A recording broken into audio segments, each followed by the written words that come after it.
Hey, what's up, good people? It's your girl KB. You know what I do and you know why I do it.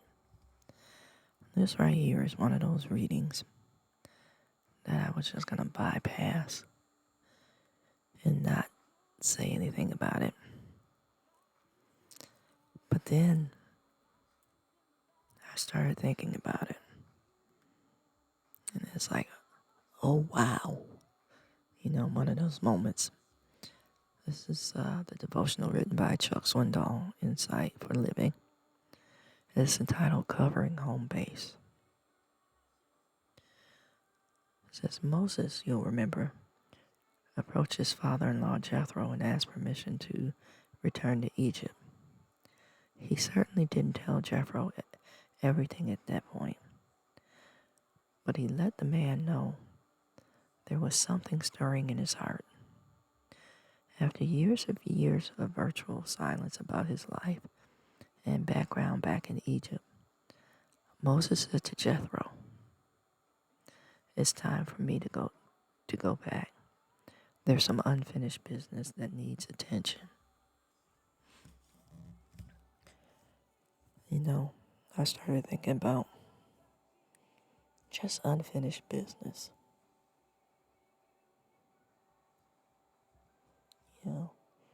Incomplete things. The projects that we started in our brokenness, the intention was there.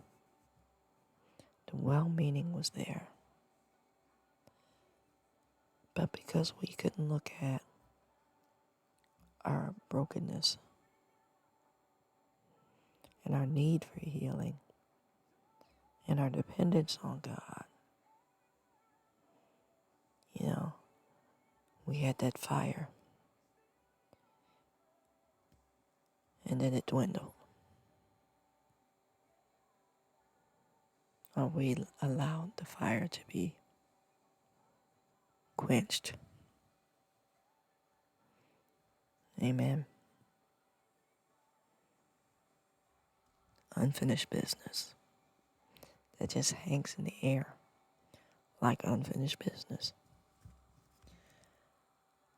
Let me keep reading and tell you the part that got me. It says, when you have heard the voice of God calling you in a new direction, confirming that direction through His Word, through events, and through the wisdom of godly counselors. The result of that thought process needs to be communicated with your family, with your friends, with your loved ones. When God changes your name, and calls you from whatever, that message needs to be told. And I'm going to go back to what I said earlier. If you keep it a secret, you have not been delivered. If you keep it a secret, you have a reservation to return to whatever kept you bound. Let me go back to this reading. It says this is especially true if you are young. Why? Because your family has not had the benefit, here's the part that got me, of the burning bush. You heard God call to you from the burning bush. You've seen the bush that was consumed in flame, but not burnt or destroyed. They have not.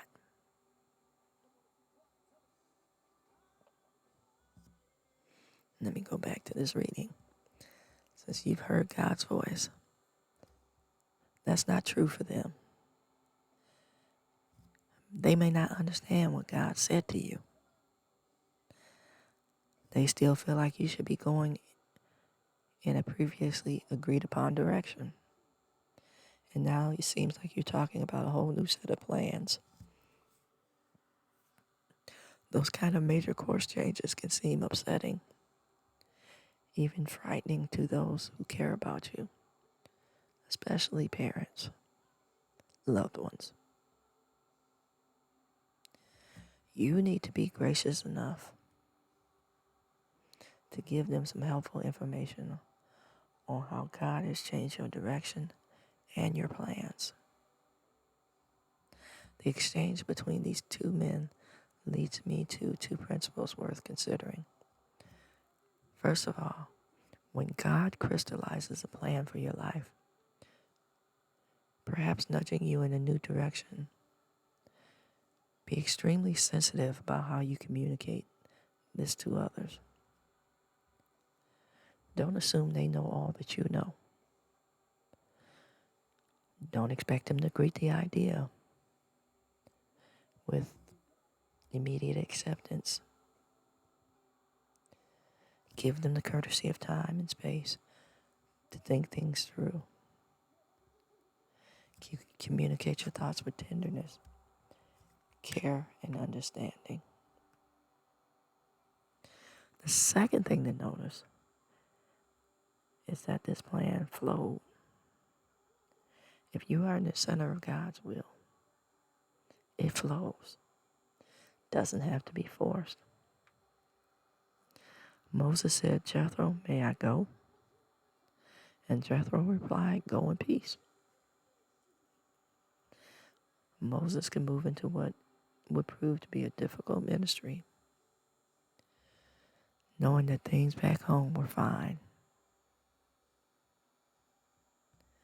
It is a very humbling experience to be moving in the direct current of God's will. But it can also bring fresh assurance.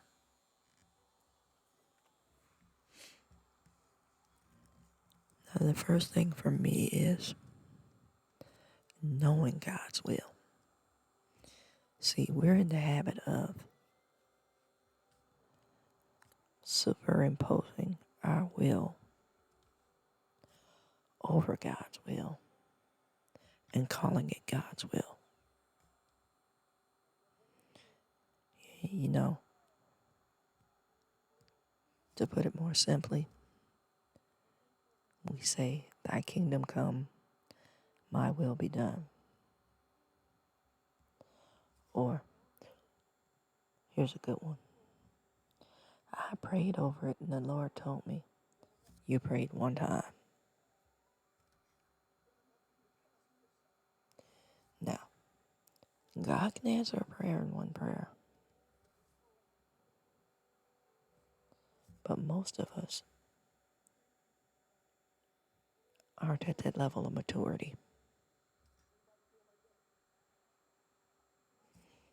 And that's what this speaks of when it says, especially if you're young. Amen.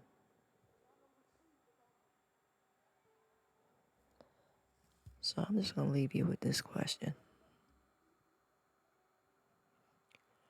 What is your unfinished business?